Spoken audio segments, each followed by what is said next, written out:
Memasuki tahun politik, kompetisi bakal calon presiden semakin memanas. Dari beberapa survei terakhir, 3 nama yang menduduki angka tertinggi adalah Ganjar Pranowo, Prabowo Subianto, dan Anies Baswedan. Siapakah yang paling pantas untuk dipilih menjadi presiden pada tahun 2024 nanti? Ojo kesusu memilih. Pertimbangkan masa-masa.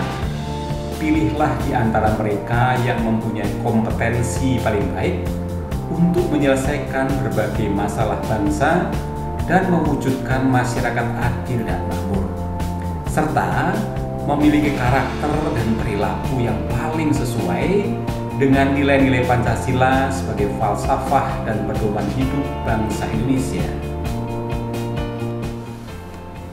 Bagaimana cara menilainya? Kita dapat menilainya melalui track record atau rekam jejak sejak mereka masih muda sampai dengan saat ini.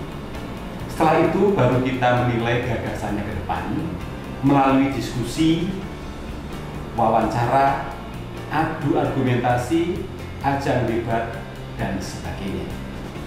Gagasan yang baik harus terkonfirmasi dengan rekam jejak yang baik pula.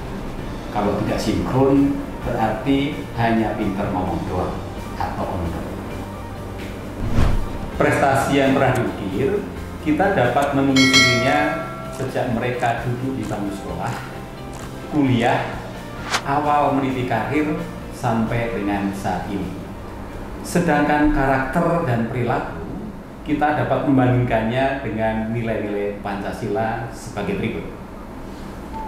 Sila yang pertama adalah ketuhanan yang Maha Esa. Seorang calon presiden yang baik adalah mereka yang bertakwa pada Tuhan Yang Maha Esa dan menjalankan perintahnya dalam kehidupannya sehari-hari.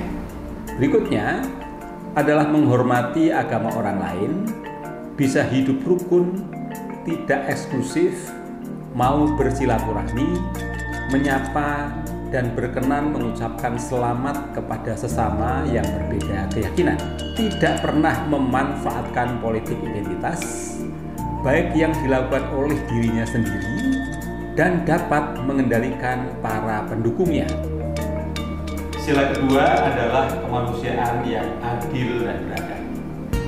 Calon presiden yang baik adalah mereka yang menjunjung tinggi nilai-nilai kemanusiaan, terutama kepada rakyat kecil, kepada mereka yang tersisih dan tidak tunduk. Berjiwa belas asih, tepo seliro atau tenggang rasa, tidak membedakan kelas sosial, suku, agama, dan sebagainya. Berikutnya adalah senang bergaul dengan rakyat kecil, dengan mereka yang tersisih dan terpinggirkan, membaur, merakyat, belusuan, apa adanya, natural, tidak dibuat-buat demi pencitraan belaka, tetapi melakukannya dengan tulus hati. Sila yang ketiga adalah persatuan Indonesia.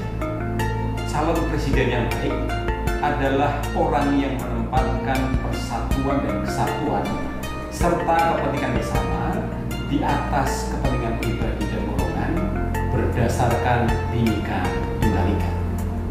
Kemudian memiliki cinta kepada tanah air dan bangsa, rela berkorban untuk kepentingan negara dan bangsa apabila diperlukan.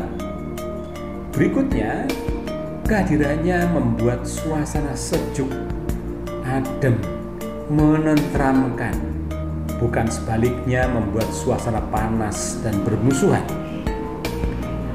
Tidak suka menjelekkan orang lain, nyinyir dan suka mengkritik orang lain, tetapi sebaliknya tidak kritis terhadap dirinya sendiri.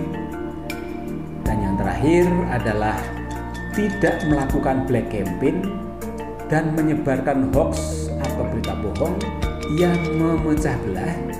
Sebaliknya, melakukan kampanye damai dan berkompetisi secara sehat dan jujur.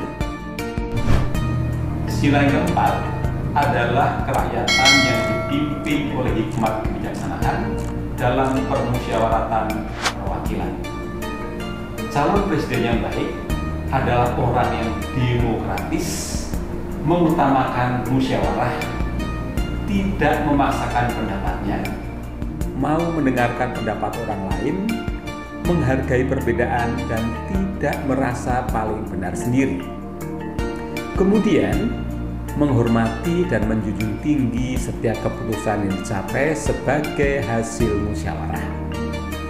Memiliki tanggung jawab untuk menerima dan melaksanakan hasil keputusan musyawarah, serta mengutamakan kepentingan bersama di atas kepentingan pribadi dan golongan. Menerima apapun hasil keputusan rakyat tentang Pilpres, siap kalah dan siap menang, yang kalah legowo dan yang menang tidak jumawa. Sila yang kelima adalah keadilan sosial bagi seluruh rakyat Indonesia.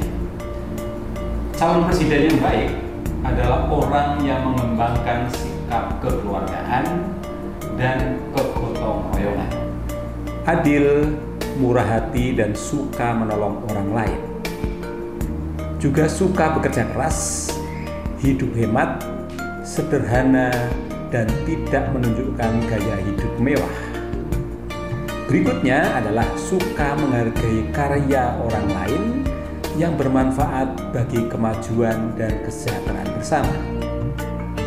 Suka melakukan kegiatan dalam rangka mewujudkan kemajuan yang merata dan berkeadilan sosial. Dan yang terakhir, memikirkan kesejahteraan orang lain, rela berkorban, tidak memperkaya diri sendiri, dan tidak korupsi. Teman-teman semua, dari uraian tersebut, siapakah di antara mereka yang memiliki kompetensi, karakter, dan perilaku yang paling baik? Untuk menilainya, buatlah tabel atau matriks, kemudian berikanlah skor pada masing-masing calon presiden tersebut. Perlu diingat bahwa gagasan yang baik harus terkonfirmasi dengan rekam jejak yang baik pula. Kalau tidak sinkron, berarti hanya pinter ngomong doang. Demikian secangkir sharing dari saya. Silahkan menilai dan memilih calon presiden tahun 2024. Sampai jumpa.